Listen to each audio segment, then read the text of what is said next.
اصل موضوع یہ ہے کہ حافظ ابو الحجاج المزی رحمہ اللہ، ان کی جو کتاب ہے تہذیب الکمال فی اسماء الرجال، ان کا اپنا ایک مقدمہ، یعنی ایک تو محقق کا مقدمہ ہے ڈاکٹر بشار عواد کا حفظہ اللہ، وہ بھی بہت دلچسپ ہے، بہت عمدہ ہے۔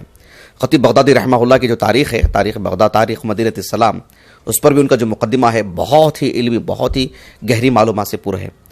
تو میں ابو الحجاج المزی رحمہ اللہ کے مقدمے کی بات کر رہا ہوں۔ اس میں انہوں نے جو کتب ستہ کے رجال کو جمع کیا ہے، تو کتب ستہ کی اہمیت کو بتانے کے لیے ایک فصل قائم کی انہوں نے، اور آغاز میں انہوں نے ایک بات یہ لکھی ہے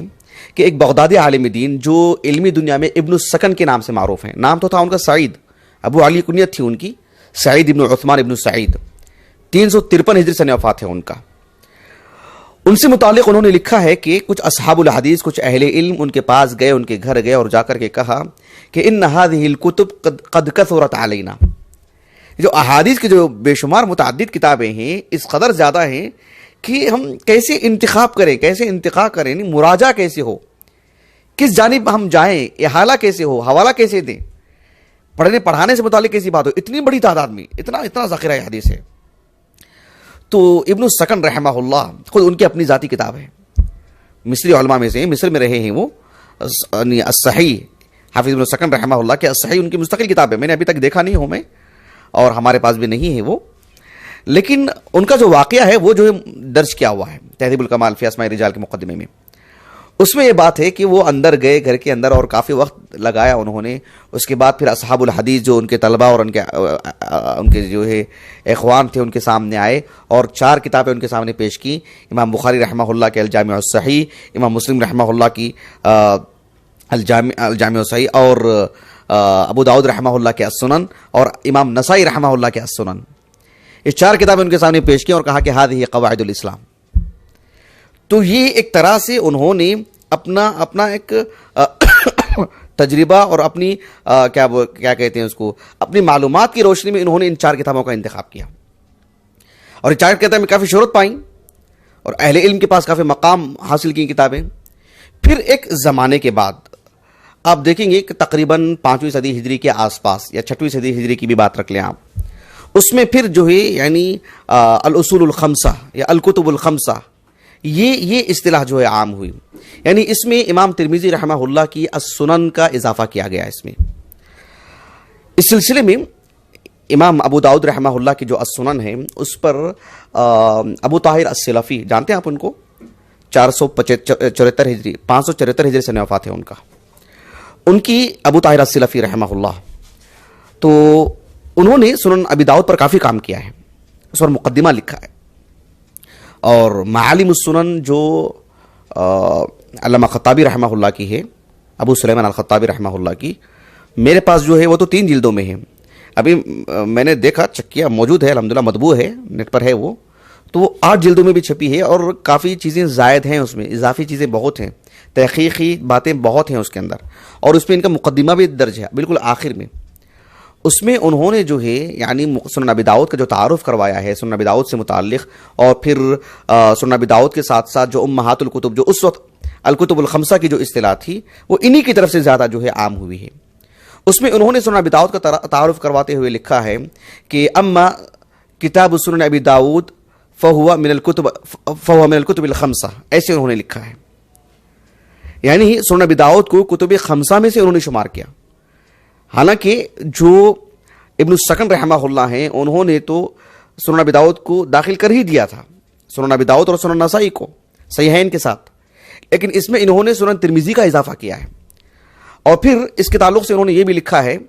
کہ سبھی اہل علم، یعنی مشرقی علماء ہو، مغربی علماء ہو، یعنی آج کے دور میں ترکی اور اس کے آگے کا جو علاقہ ہے، آگے کا علاقہ مسلمان قلیل تعداد میں ہے، اور دینی اعتبار سے زیادہ شعور نہیں ہے، ترکی سے آگے کے علاقوں کی میں بات کر رہا ہوں جو یورپی علاقے ہیں، ورنہ اس زمانے میں تو بڑی تعداد میں اہل علم ہیں، اور بہت شعور تھا اسلامی نقطہ نظر سے، اسلامی حکومتیں تھیں۔ تو سنن ابی داؤد، سنن نسائی صحیحین کے ساتھ یہ کتابیں وہاں پر بھی کافی شہرت پائی تھیں۔ تو سنن ترمذی کا انہوں نے اضافہ کیا اور کتب خمسہ کے طور پر، اور انہوں نے لکھا کہ اتفق علیہا فقہاء الاسلام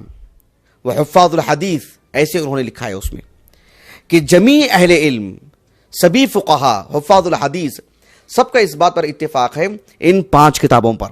صحیحین کے ساتھ سنن ترمذی، سنن نسائی اور سنن ابی داؤد. اور انہوں نے ایک دلچسپ بات یہ بھی لکھی ہے 2-3 سطروں کے بعد، انہوں نے لکھا ہے کہ جو ان 5 کتابوں سے روگردانی کرتا ہے، جو ان 5 کتابوں سے یعنی المتخلفون، یعنی جو ان 5 کتابوں سے اختلاف کرتا ہے، کہا کہ فہم کالمتخلفین عن دار الحرب، گویا کہ مسلمانوں کا غیر مسلمین کے ساتھ جنگ چل رہی ہو اور اس وقت پیٹھ دکھا کر کے بھاگنے والے جو لوگ ہوتے ہیں، گویا کہ ان کا شمار انہی میں سے ہوگا، وہ ایسے ہی لوگ ہیں، وہ ایسے انہوں نے لکھا ہے. یعنی اس طرح سے جمیع اہل علم کا اتفاق ہے ان 5 کتابوں پر. پھر اس سے روگردانی کیا مانا؟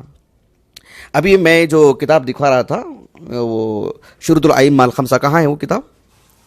ابھی یہیں پر تھی نا جی، ذرا اس کتاب کو دکھا دیجئے. اب اس میں بھی دیکھیے ابو بکر الحازمی رحمہ اللہ، ابو بکر الحازمی رحمہ اللہ، یعنی ان کی دیکھیے یہ جو کتاب دیکھ رہے ہیں آپ، شروط الائمہ الخمسہ، بہت ہی عمدہ ہے ماشاءاللہ. آپ دیکھیں گے کہ جو اتنا چھوٹا سا رسالہ ہے اور کس قدر معلوماتی رسالہ ہے ماشاءاللہ. ابو بکر الحازمی رحمہ اللہ، ان کا جو انتقال ہوا ہے 548 ہجری کو انتقال ہوا ہے، اور صرف 36 سال کی عمر میں انتقال ہوا ہے ان کا.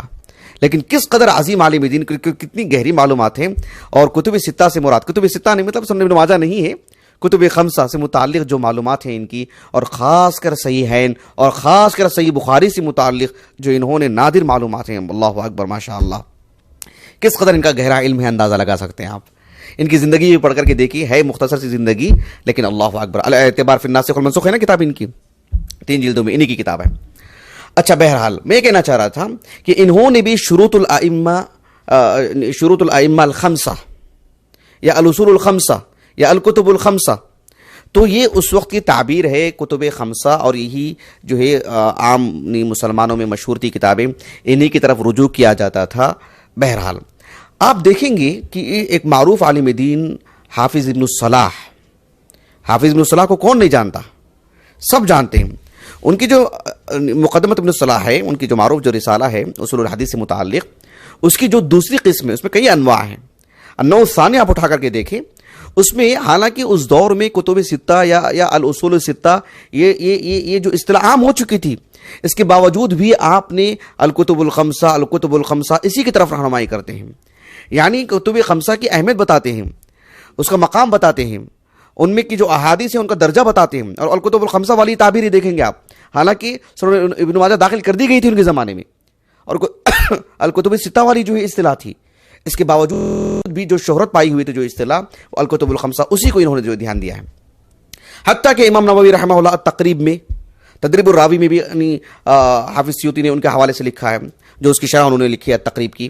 اب اس میں بھی دیکھیں کہ جو ہے یعنی انہوں نے الکتب الخمسہ والی تعبیر ہی کہا کہ الکتب الخمسہ کے جو مصنفین ہیں بہت کم ہی حدیثیں ان سے فوت ہوئی ہیں، ایسے انہوں نے لکھا ہے. تو یہ الکتب الخمسہ